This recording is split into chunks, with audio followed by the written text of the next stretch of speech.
खंडहर की अंधेरे गहराते ही गांव के मुहाने पर बनी वह पुरानी हवेली एक विशालकाय छाया की तरह उभर आती थी।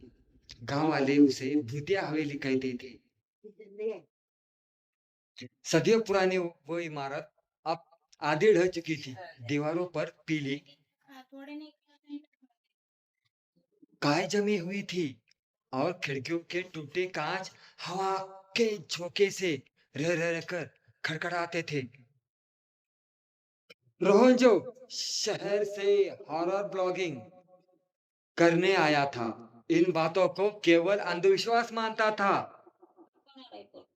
उसके हाथ में कैमरा था, जिसकी छोटी सी टॉर्च की रोशनी के सामने धुंधले रास्ते पर बड़ी पड़ रही थी। दोस्तों, आज हम प्रवेश कर रहे हैं हवेली उस हिस्से में जहां जाने से गांव वाले मना करते थे। रोहन ने कैमरे के सामने फुसफुसाते हुए कहा।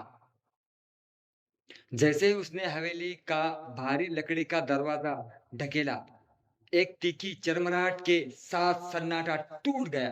अंदर की हवा अजीब सी भारी और ठंडी थी, जिसमें पुरानी सड़ी हुई लकड़ी और गीली मिट्टी की बदबू धुली हुई थी। रोहन धीरे धीरे मुख्य हॉल की तरफ बढ़ा। चारों तरफ जाले और धूल का राज था। तभी अचानक उसे ऊपरी मंजिल से किसी के चलने की आहट सुनाई दी, जैसे कोई गीले पैरों से सीढ़ियां उतर रहा हो। रोहन के कदम ठिठक गए। उसने कैमरे का फोकस ऊपर सीढ़ियों की तरफ किया। रोशनी की पतली बीम केवल उड़ती हुई धूप दिखाई दे रही थी। कोई इंसान नहीं, शायद कोई चमगादड़ या चूहा होगा। उसने खुद को तसल्ली दी और आगे बढ़ने लगा। तभी हॉल के एक कोने में पड़े पुराने ग्रामोफोन से एक टूटी फूटी धीमी आवाज गूंजने लगी। कोई पुराना शास्त्रीय संगीत बज रहा था, जो रुक रुक कर घिसट रहा था।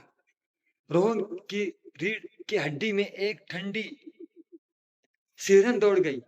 उसने कैमरा फौरन उस कोने में तरफ घुमाया। ग्रामोफोन का पित्तल का भोपू धूल से हटा पड़ा था और उसका हैंडल बिल्कुल स्थिर था। फिर भी संगीत बज रहा था। रोहन ने डर से निकलते हुए, कौन है वहां? कोई जवाब नहीं आया, लेकिन संगीत अचानक बंद हो गया। पूरे हॉल में ऐसा सन्नाटा छा गया जो कानों को फाड़ने लगा। तभी उसने ठीक पीछे बहुत पास से किसी के पास से सांस लेने की आवाज आई। ठंडी हवा उसके कान के पिछले हिस्से से टकराई। तुम यहाँ क्यों आए हो? एक बेहद भारी और गूंजती हुई महिला की आवाज उसके पास सीधे कान में फुसफुसाई। रोहन का शरीर जम गया। उसकी हिम्मत नहीं हो रही थी कि वह पीछे मुड़कर देखे। उसने बड़ी मुश्किल से अपनी गर्दन घुमाई और कैमरे के पीछे किया।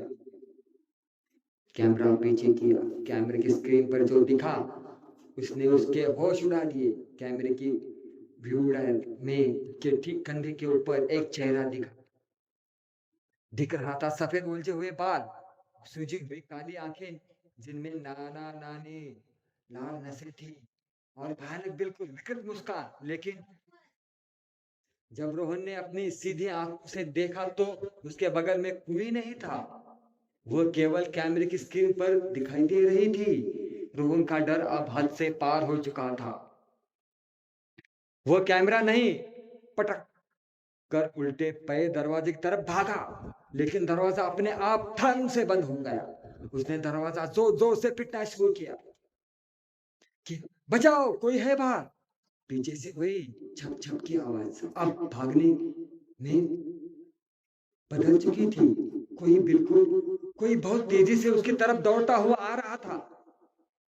हवेली की हवा में एक चीख गूंज उठी थी। रोहन ने अपनी पूरी ताकत लगाकर दरवाजे को धक्का मारा और दरवाजा टूटकर बाहर की तरफ गिर गया। वह बदहवास हालत में बाहर गिरा और बिना पीछे मुड़े गांव की तरफ भाग खड़ा। अगली सुबह जब गांव वाले हवेली के पास से गुजरे तो उन्हें दरवाजे के पास रोहन का टूटा हुआ कैमरा मिला। उसकी स्क्रीन टूटी हुई थी लेकिन रिकॉर्डिंग की लाल लाइट अभी भी टिमटिमा रही थी। तर मित्रांनो लाईक करा, सबस्क्राईब करा, कमेंट करा, शेअर करा मित्रांनो. तर ही कहाणी काल्पनिक कथा आहे. कोणत्याही गोष्टीचा कशाचाही काही संबंध नाही मित्रांनो. ही कथा फक्त तुमच्या मनोरंजनासाठी बनवली गेलेली आहे मित्रांनो. तर फक्त हा व्हिडिओ मनोरंजन म्हणून पहा. कोणत्या गोष्टीचा कशाचाही काही संबंध नाही. कमजोर दिल के ना देखे. लाईक करा, सबस्क्राईब करा, कमेंट करा, शेअर करा मित्रांनो. Bye bye.